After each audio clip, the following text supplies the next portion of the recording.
and of the women he put them in respect to himself.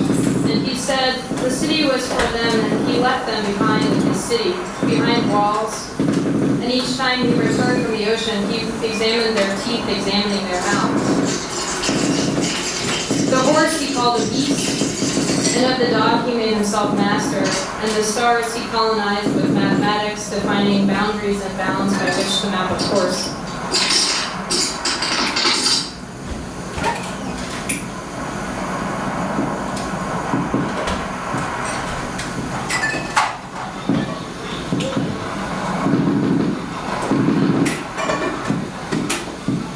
It begins and ends with suitors.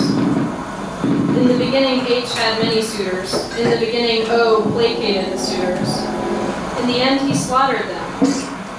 In the end, P had many suitors, and O slaughtered them inside of his city, inside of his house, inside of his dining room, behind locked doors. They could not escape. One by one, he killed them, and thereafter the dining room smelled a little like blood. For thousands upon thousands of years, Otis wandered through the Mediterranean, forever lost and found and lost again. Due to his conception of the world, the small ground he covers is infinitely large. He wanders between two poles, one H, one P. In the future, when at last he finds that place they coincide, he will marry an orb.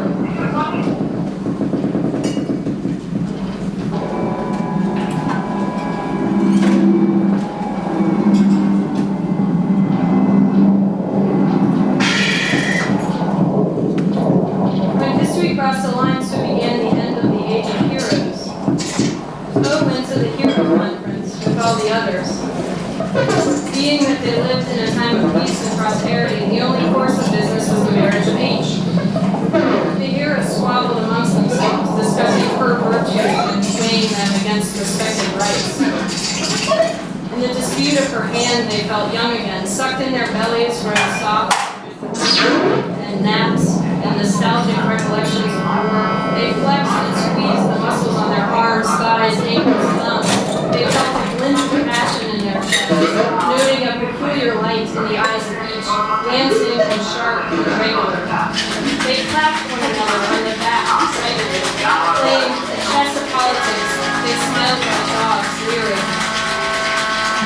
The hero conference, H began to symbolize something greater than the bounds of her person, a means to dissuade a collective apprehension of middle age.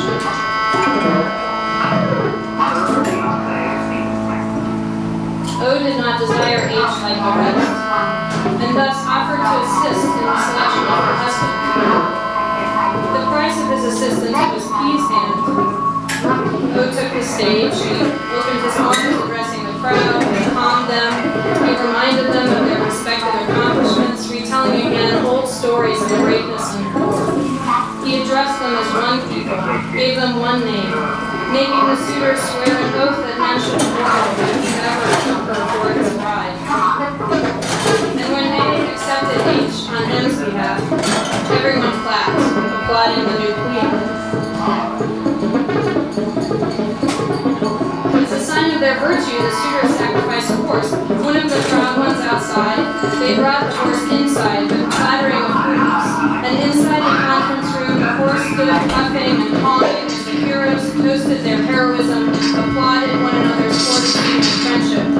O took a shiv from his belt, showed it to the horse to make it show the whites of its eyes, and while A held the nag's head, slit the beast's stomach, watching as its organs spilled to the ground. The thing quaked the wildness of death and sank to the carpet.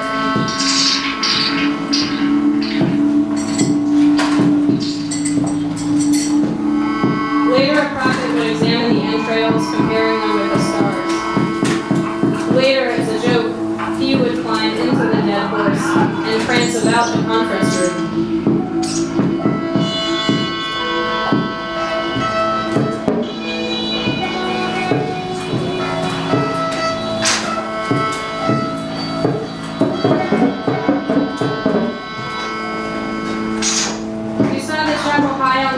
Where it was reputed Zeus had been born, were nursed. The professor said that we two met in our love of antiquity. He said his little statues and images helped stabilize the evanescence idea, or keep it from escaping altogether. I asked if he had a Cretan serpent goddess, and he said no. I said that I had known people in London who had some connection with Crete at the time, and that I might move heaven and earth together with the serpent goddess. He said, I doubt if even you could do that.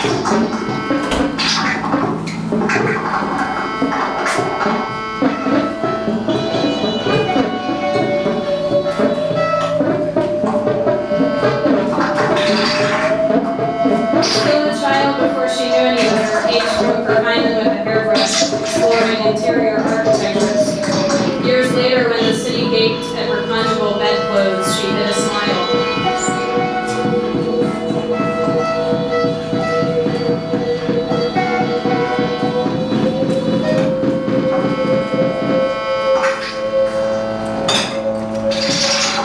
The city opened and took me, the city opened and took me, the city opened and took me, it took me. She walked around the giant horse, it was wooden, she walked around its periphery in the moonlight from within the city walls. Stooping a little, she pressed her nose to the fetlock and breathed deep the smell of knotted pine. She breathed deep, and whether by smell or sense, she sensed the men inside. The night air was cooler than the horse's side, for the side of the hollow horse was full of men who had to breathe, and in breathing took up oxygen, and in breathing released carbon, and in releasing carbon raised the temperature inside the belly of the horse. H put her hand on the side of the wooden horse. It was warm. She pressed her nose against the wooden horse. It smelled different from the fetlock, and she stifled a laugh. The sand on the ground was cool by the moon, and it stole into her sandals, cooling her toes, and she remembered the sounds of her old life. She remembered the sea. She remembered the doddering old goat in the yard of her mother's house, a vain and bearded thing that spent hours looking at itself in the scullery window. She used to pull its tail. She used to weave flowers in the mangy tuft of hair on its head. Sometimes it bit her, and sometimes she kicked it.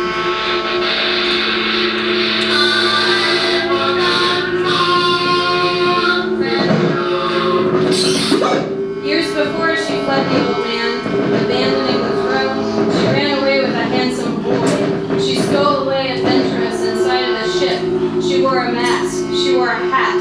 She dressed as a boy. She made jokes with he, and in the night he screwed her like a boy finally. The city opened and took me. It took me, the city. And the guards watched her walk around the wooden horse. She laughed. She clapped her hands, she devised to have no loyalty, and talked to herself instead, incantations.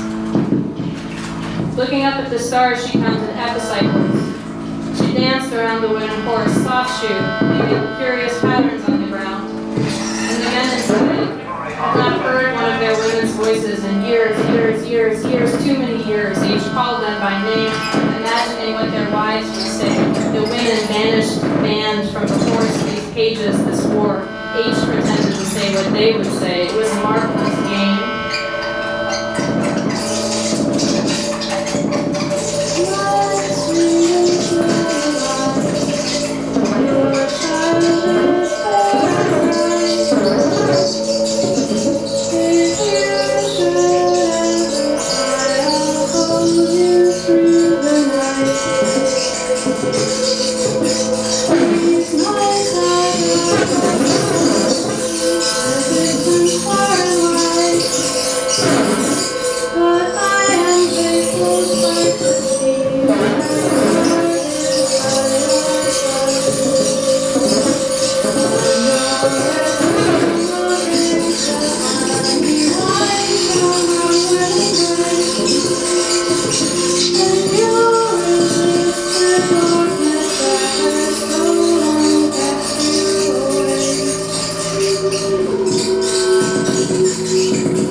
Whether to bide her time before oath return, or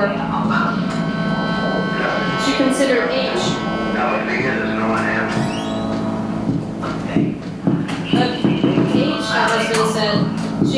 spark of a woman in the business of hospitality. She spent most of her time, however, in the weaving room, full of crystals and relics from the gods. She spent most of her time touching these spiritual objects, considering respective potencies. Sometimes she looked in the water glass in order to see the future, straining to see the lives of others below.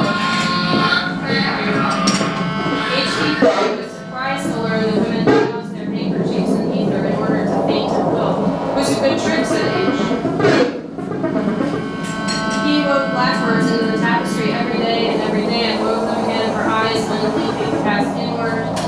Between sessions, she dug a hole with a very small spoon from within her weaving room, and nighttime she slipped out into the forest to sleep on the wet ground outside of her house.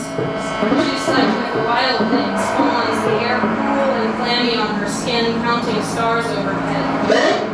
She always had the same dream, her son falling off the horse into infinite space. It seemed to her that one day they would colonize her mind, these armies of psychologists.